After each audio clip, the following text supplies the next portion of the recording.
Assalamualaikum warahmatullahi wabarakatuh. Eh, Minggu ini kita akan membahas tentang CS. Sebelum membahas ini kemarin kita sudah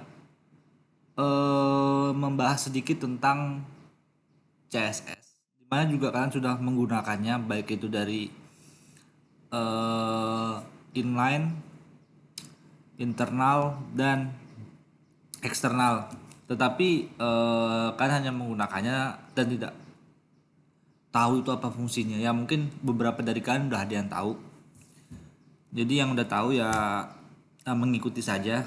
Nah yang belum tahu kita akan belajar sharing bersama di pertemuan kali ini. Nah eh, ini saya ambil dari With School. Nah CSS itu merupakan singkatan dari Cascading Style Sheet. Nah CSS ini merupakan bahasa yang sering digunakan oleh banyak develop untuk memperindah tampilan suatu websitenya.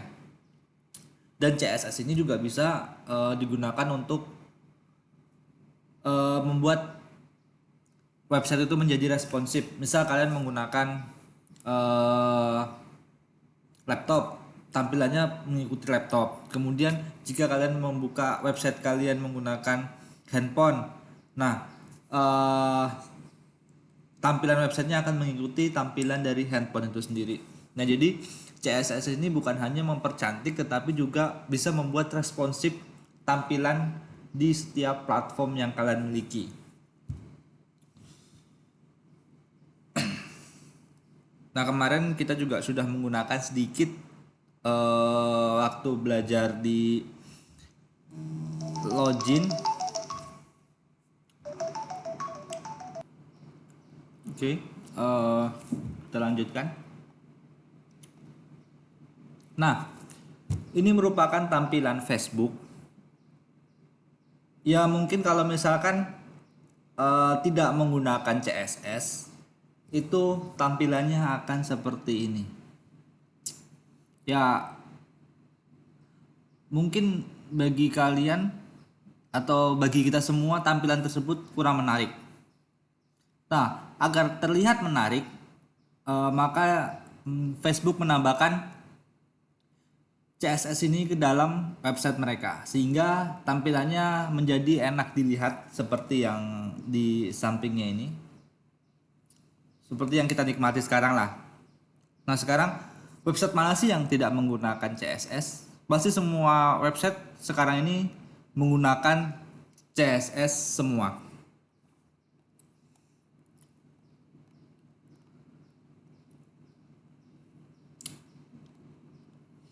Nah, ini merupakan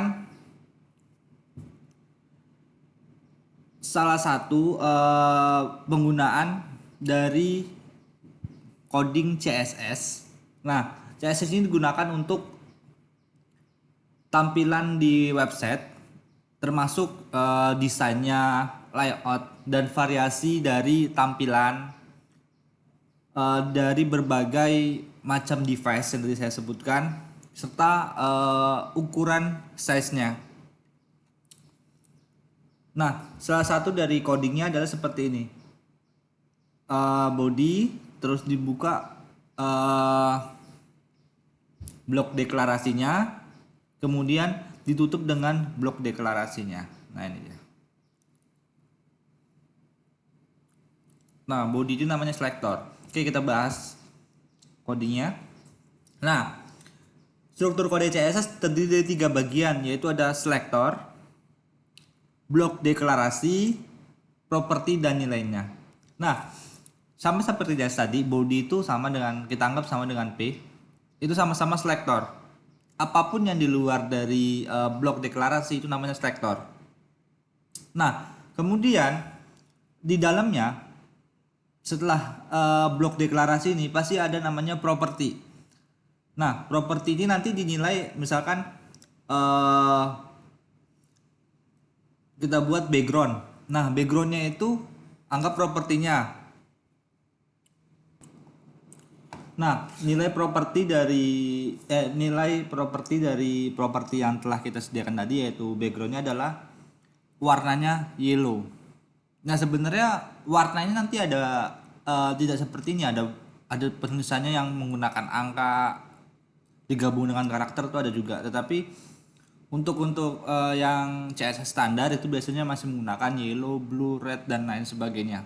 Tapi kalau udah menggunakan yang udah seperti yang angka digabung dengan karakter, itu beda lagi nanti. Ya mungkin kalian akan, ya biasanya kalian menemukan di template-template CSS yang ada di kalian download misalkan di websitenya, terus kalian masukkan ke dalam website kalian. Biasanya warnanya itu tidak menggunakan yellow lagi, tapi menggunakan yang karakter angka digabung dengan huruf dan lain sebagainya. Kemudian setelah dibuka blok deklarasinya, setelah selesai kita membuat properti dan nilai propertinya, kita tutup lagi blok deklarasinya, baru kita jalankan.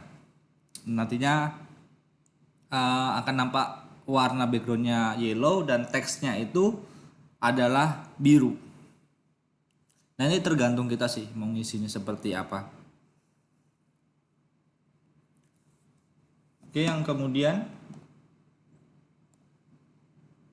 nah kemarin kita sudah menggunakan beberapa CSS, baik itu internal, inline dan eksternal. Nah, ini kita bahas dulu tentang bagian CSS yang internalnya. Nah, kode CSS internal diletakkan di dalam bagian head pada halaman. Kelas dan ID bisa digunakan untuk merujuk pada kode CSS, namun hanya akan aktif pada halaman tersebut. Nah, ini seperti yang tadi. Ya, CSS itu bisa ditempatkan di mana aja sih. Kalau yang internal tuh di head. Nah, yang tadi juga termasuk ke dalam di dalam headnya juga. Nah, style CSS yang dipasang dengan metode ini akan di-download setiap kali halaman dipanggil. Jadi ini akan meningkatkan kecepatan akses. Namun ada beberapa case di mana penggunaan internal style sheet justru berguna. Salah satu contohnya adalah untuk mengirimkan template halaman ke seseorang, karena semuanya bisa terlihat dalam satu halaman. Maka akan lebih mudah untuk melihat previewnya. Nah, CSS internal diletakkan dalam tag style. Nah, ini adalah contoh dari penggunaan CSS internal. Dia di dalam head, kemudian di bawah headnya diletakkan style, type, text, CSS dan lain sebagainya. Ini adalah penggunaan dari CSS internal tersebut.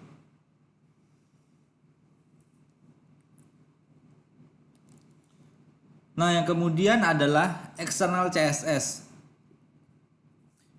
Ini juga udah kita gunakan di materi sebelumnya. Sebelum kuis kemarin, itu ada saya berikan contoh untuk form loginnya. Nah, di form loginnya itu saya menggunakan CSS yang dibuat terlebih dahulu. Kemudian nanti setelah CSS jadi, baru kita panggil lagi ke dalam HTML ya. Itu udah kita lakukan di materi sebelumnya.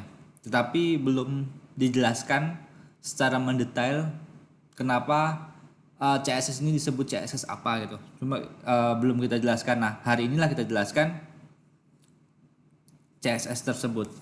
Nah, salah satu cara yang paling nyaman untuk menambahkan CSS ke website adalah dengan menghubungkan ke file, atau biasa disebut dengan CSS eksternal. Dengan cara tersebut, perubahan apapun yang kalian buat pada file CSS akan tampil pada website secara keseluruhan. Nah, file CSS eksternal biasanya diletakkan setelah bagian head. Nah, ini contohnya sama juga sama yang tadi.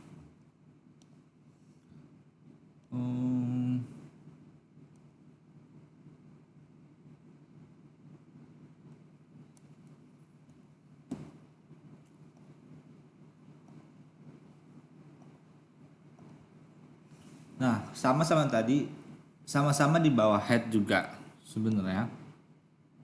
Nah, tapi di sini perbedaannya adalah di head ini dia hanya menampilkan style.css-nya. Tidak seperti yang di sini. Dia langsung meletakkan CSS-nya di dalam head-nya. Nah, jadi sebelum dimasukkan, kita buat dulu di sini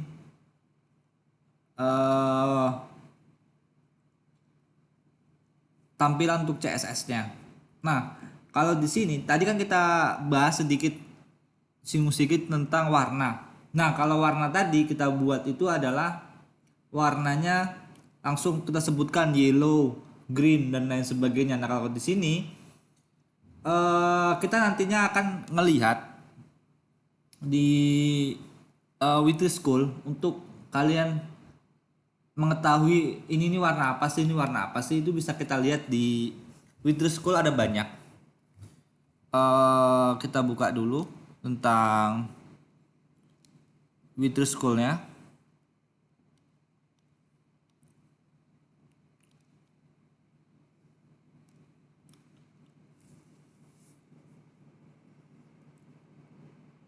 Witty School.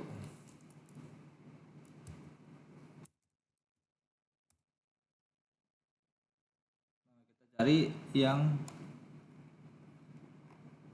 CSS-nya.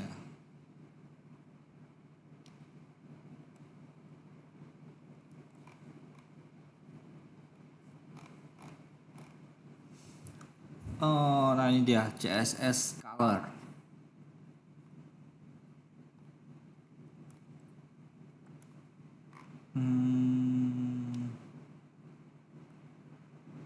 Bentar.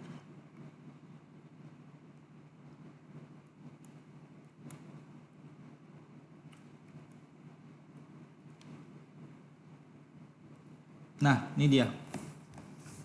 Kalau kalian ingin menggunakan yang tadi, bisa kalian lupa nih ini apa sih warnanya gitu.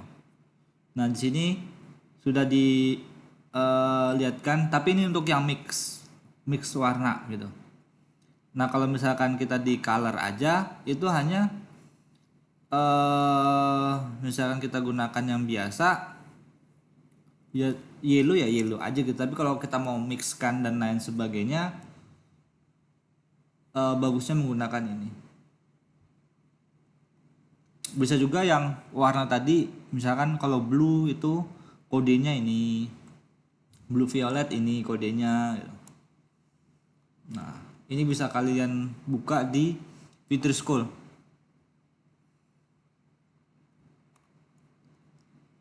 Ada banyak di sini warnanya. Jadi kalian menentukan background, nanti misalkan kalian lupa warnanya, ya udah kalian tinggal lihat aja di CSS sana tadi, di Witty School tadi. Oke, ini adalah dari eksternal. Kita sudah juga mempraktekannya di minggu lalu. Nanti kita akan coba lihat lagi codingnya di materi praktikumnya. Kita bongkar habis di CSS eksternal yang kemarin, kemudian kita tambahkan juga internal dan inline-nya. Yaitu adalah untuk materi praktikum kita nanti. Oke, yang selanjutnya. Nah, ada yang namanya inline CSS. Nah, perbedaan sama yang internal tadi itu dari codingnya. Nah, inline CSS digunakan untuk tag HTML tertentu. Atributnya di atribut style digunakan untuk memberikan style ke tag HTML tertentu. Cara ini kurang direkomendasikan karena setiap tag HTML malah harus memberikan style masing-masing.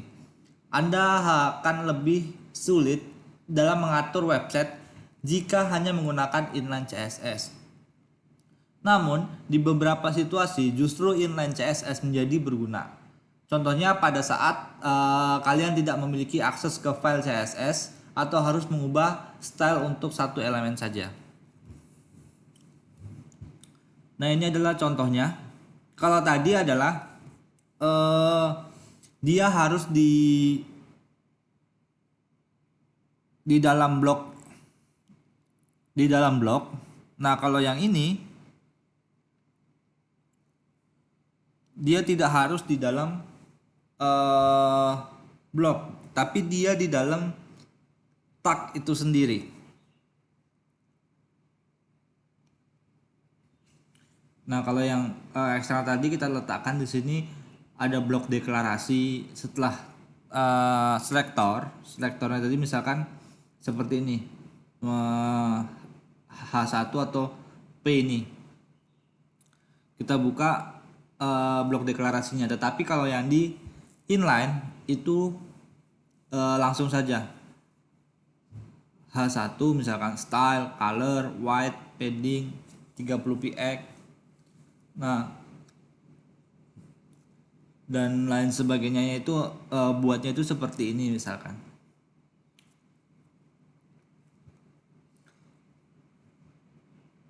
Nah, bedanya tadi ya tadi itu tidak di dalam blok deklarasi. Dia tertanam di tagnya dengan ditambahkan stylenya.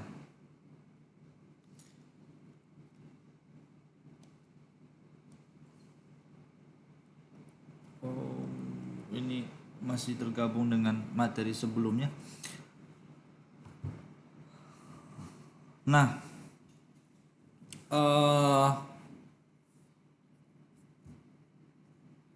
supaya kalian mudah dalam menghafal blok-blok ini atau menghafal kode-kode yang kalian buat, misalkan CSS ini kan banyak nih kodenya. Nah, kalian bisa coba belajar dari yang rendah dulu. Jadi kalau misalkan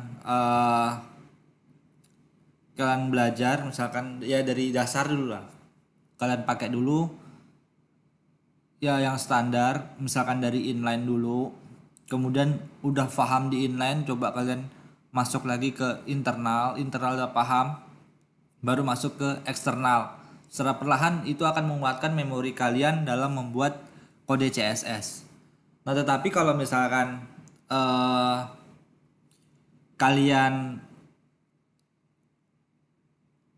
tidak bisa seperti itu, atau kalian ingin melihat kode CSS di sebuah website, oh websitenya bagus nih, saya pengen niruin yang ini misalkan.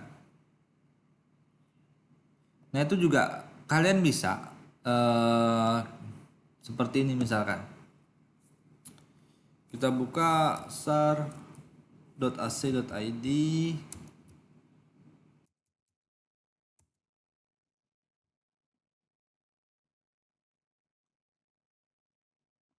Nah, kita ingin melihat tampilan CSS di website Stymic ini. Nah, di sini kita bisa lakukan klik kanan. Di sini langsung kalian ke inspect. Nah, ini adalah beberapa yang digunakan. Ini CSS yang digunakan di dalam website ini.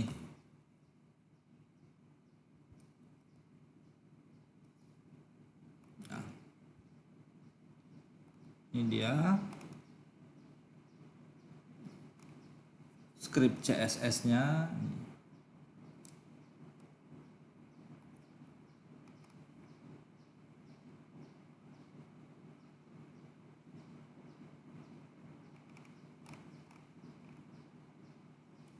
Jadi kalau kalian misalkan ingin melihat, ini bagus nih, tampilan seperti ini, kalian bisa lakukan seperti tadi.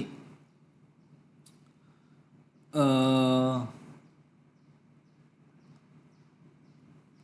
untuk menirunya, misalkan kalian ingin meniru dari website seseorang itu, ini bagus, saya ingin menggunakan ini, kalian bisa melakukan seperti yang tadi. Atau misalkan kalian bingung gitu dalam menghafalnya gitu kan, bisa juga ke dalam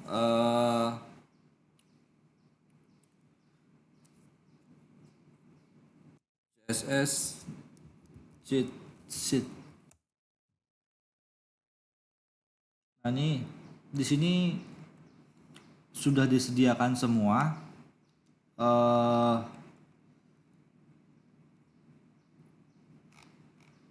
cheat sheetnya. Jadi kalau misalnya ingin menggunakan background, nah background itu ada apa aja sih? Nah background itu ada background image, background position, size, repeat, dan lain sebagainya. Kemudian di background image itu ada juga namanya URL dan lain sebagainya. Nah ini bisa kalian download secara gratis di sini.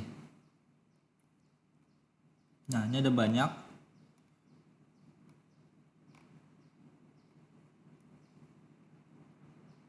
Nah ini lebih mudah lagi.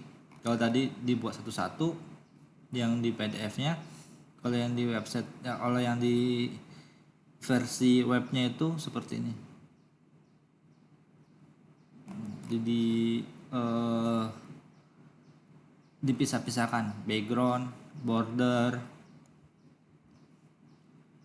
box model, dan lain sebagainya.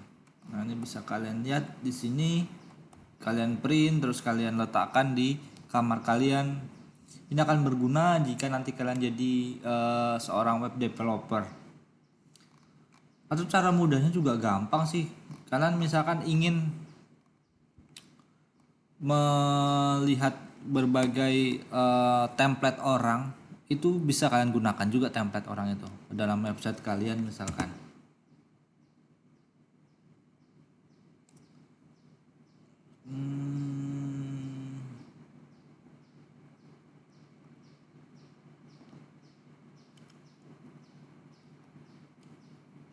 Nah, seperti ini.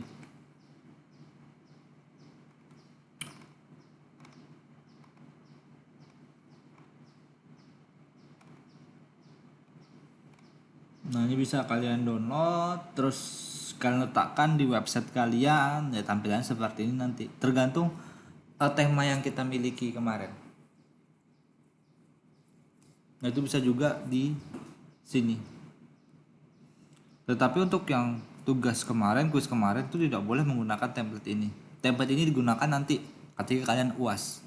Jadi kalian tidak perlulah membuat yang bagus dalam website kalian. Untuk website kalian agar terlihat bagus, kalian bisa mengambil salah satu template yang ada di sini. Di sini juga bisa responsif kok. Tampilan kalian nanti gimana, ini ada tampilan responsif HTML5 template. Nah ini responsif semua nih tampilannya. Ini untuk tampilan responsif semua, tapi tidak mesti responsif pas waktu ujian.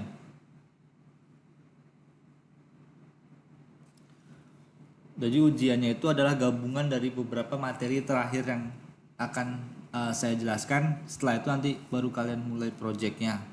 Mungkin nanti ya lumayan lama sih, dari pertengahan Januari sampai di awal Februari itu udah kalian kerjakan project kalian. Nanti di pertemuan 15 kita akan bahas sedikit tentang project yang akan kalian buat. Apakah itu nanti lanjutan dari kuis ataupun berbeda lagi dari yang kemarin. Nah, mungkin sampai di sini pertemuan teori kita. Nanti kita akan lanjutkan lagi di materi praktikumnya.